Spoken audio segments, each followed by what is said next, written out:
La fédération s'est rendue compte qu'il y avait un manque pour l'écoulement de la venaison et que sur certains territoires de chasse, ça posait des vrais problèmes.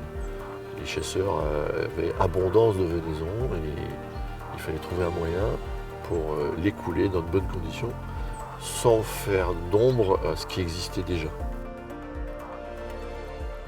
Dès qu'un responsable de chasse cède du gibier dans le cadre de la plateforme Gibier pour tous, uniquement aux particuliers pour sa consommation personnelle, bien sûr c'est dans un cadre complètement réglementaire, et sur le plan sanitaire, la seule obligation qu'il ait, c'est d'informer le particulier qui prend sa venaison du risque trichine.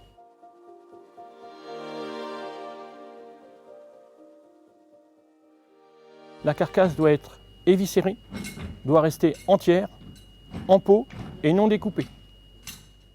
On demande et on incite les chasseurs à prélever de plus en plus de grands gibiers pour limiter les dégâts agricoles, les dégâts forestiers, les collisions, etc.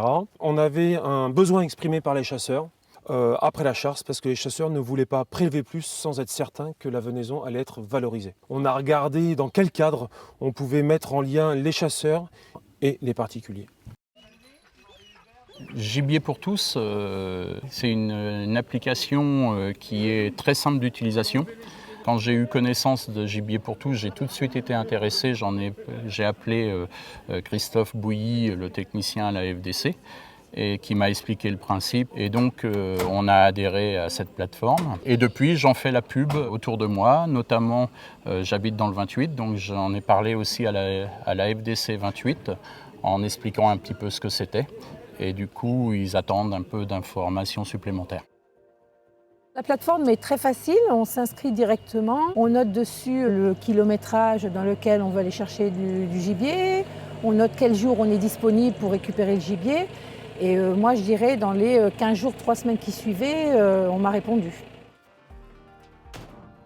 On peut manger du gibier toute l'année sous différentes formes. C'est une viande très maigre, pauvre en graisse. Et en plus on sait qu'elle n'est pas trafiquée, elle n'est pas passée de main en main.